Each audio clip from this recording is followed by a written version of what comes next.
ஒரே மாதிரி கூட்டு பொரியல்னு செய்யாம நிறைய காய்கறிலாம் சேர்த்து இந்த மாதிரி பெரட்டல் செஞ்சு பாருங்க. டிஃப்ரெண்டான டேஸ்ட்ல ரொம்பவே நல்லா இருக்கும். முதல்ல ஒரு பேன்ல 1/2 டீஸ்பூன் எண்ணெய் சேர்த்து சூடானதும் 3 வரமிளகாய் சேர்த்து செவக்க வறுத்து எடுத்துக்கலாம். ஆறுனதும் ஒரு மிக்சி ஜார்ல சேர்த்துட்டு 1/2 டீஸ்பூன் கடுகு, 1/2 டீஸ்பூன் மிளகு, கொஞ்சமா தண்ணி சேர்த்து அரைச்சு எடுத்துக்கலாம்.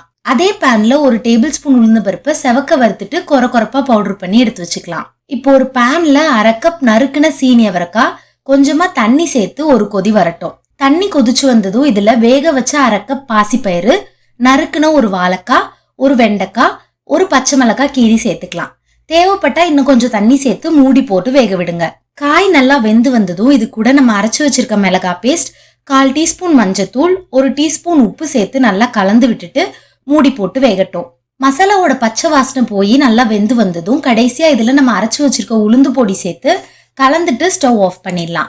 இப்போ ஒரு தாளிப்பு கரண்டியில 1 டீஸ்பூன் எண்ணெய் சேர்த்து சூடானதும் 1/2 டீஸ்பூன் கடுகு, 1/2 டீஸ்பூன் உளுந்து, 1/4 டீஸ்பூன் சீரகம், ஒரு கொத்து கருவேப்பிலை சேர்த்து பொரிஞ்சதும் நம்ம காய் கூட சேர்த்துக்கலாம்.